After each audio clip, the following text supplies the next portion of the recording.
లైనస్ curl polling 1901 ఫిబ్రవరి 28న జన్మించారు.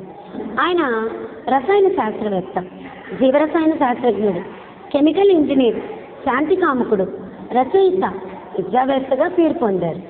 ఆయన 1200 కంటే ఎక్కువ పత్రాలు, పుస్తకాలు ప్రచురించారు. వాటిలో 850 శాస్త్రీయ అంశాలకు సంబంధించింది. న్యూ సైంటిస్ట్ ఆయన్ను 20 మంది ఆల్ టైమ్ గొప్ప శాస్త్రవేత్తల్లో ఒకటిగా పేర్కొన్నారు. శాస్త్రీయ రంగంలో కృషికి పాలింగ్కు 1954లో రసాయన శాస్త్రంలో నోబెల్ బహుమతి లభించింది. శాంతి రంగంలో చేసిన కృషికి ఆయనకు 1962లో నోబెల్ శాంతి బహుమతి లభించింది. 1 కంటే ఎక్కువ నోబెల్ బహుమతులు గెలుచుకున్న 5గురిలో ఆయన ఒకరు. మిగతా వారు Marie Curie, John Bardeen, Frederick Sanger మరియు కార్ల్ బారీ షార్ప్లెస్. వీరిలో షేర్ చేసుకొని 2 నోబెల్ బహుమతులు పొందిన ఏకైక వ్యక్తి కూడా. వేర్వేరు రంగాల్లో నోబెల్ బహుమతులు పొందిన ఇద్దరిలో మరొకరు Marie Curie. Quantum chemistry, molecular biology రంగాలను స్థాపించిన వారిలో పాలింగ్ ఒకరు. వేలెన్స్ సంయోజకత బంధ సిద్ధాంతాన్ని 1927లో హిట్లర్ లండన్లో ప్రవేశపెట్టగా పాలింగ్ స్లేటర్లు మెరుగుపరిచారు. బహుపరిమాణక అణువులు ఆకృతులను వివరించడానికి పాలింగ్ పరమాణు ఆర్బిటల్ సంకరీకరణం అనే భావనను ప్రవేశపెట్టారు. ఆయన 1932లో ఎలక్ట్రోనెగటివిటీ అనే భావనను ప్రవేశపెట్టారు. పరమాణువుల, అణువుల మధ్య బంధాల స్వభావాన్ని తెలిపే పాలింగ్ ఎలక్ట్రోనెగటివిటీ స్కేల్ ఏర్పాటు చేశారు. పాలింగ్ జీవాణువుల నిర్మాణాలపైన కూడా పనిచేశారు. ప్రోటీన్ ద్వితీయ నిర్మాణంలో ఆల్ఫా హెలిక్స్ మరియు బీటా షీట్ యొక్క ప్రాముఖ్యతను చూపించారు. X-ray crystallography, molecular model building మరియు క్వాంటం కెమిస్ట్రీ పద్ధతులు ఫలితాలను ఆయన పరిశోధనలను మిళితం చేశారు. ఆయన ఆవిష్కరణలు డిఎన్ఏ నిర్మాణంపై James Watson, Francis Crick, Morris Wilkins మరియు రోసాలిండ్ ఫ్రాంక్లిన్ యొక్క కృషిపై ప్రభావం చూపాయి. దీనివల్ల జన్యు శాస్త్రవేత్తలు సకల జీవుల జెనెటిక్ కోడ్ను ఛేదించడం సాధ్యమైంది.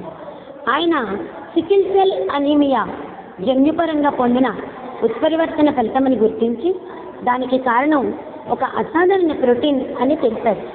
ఆల్ఫా షీట్ పూర్వీకుల క్రమం, పునర్నిర్మాణం, బ్యాక్ బాండింగ్, బీటా షీట్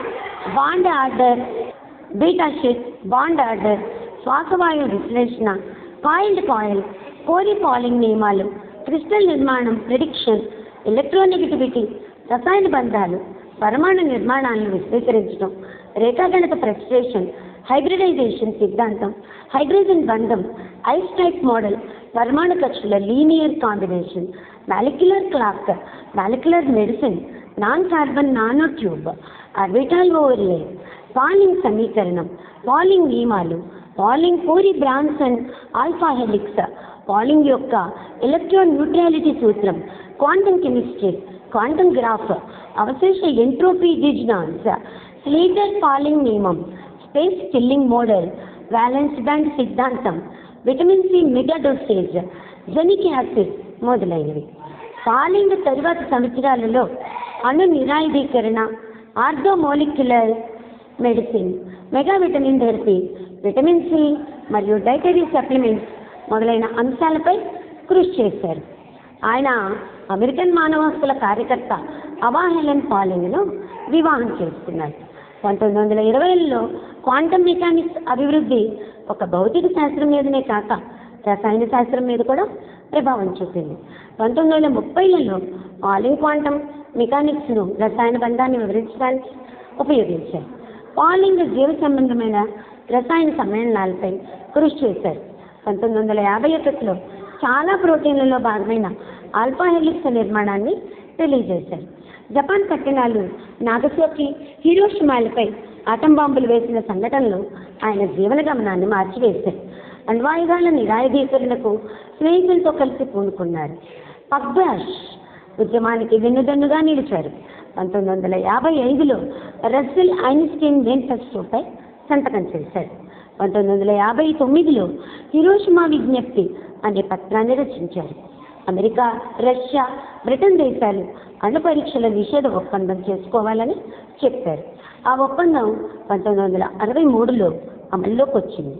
ఆయన అణ్వాయుధాలకు వ్యతిరేకంగా ఉద్యమం నడిపినందుకు ఆయన్ను అనుమానించారు.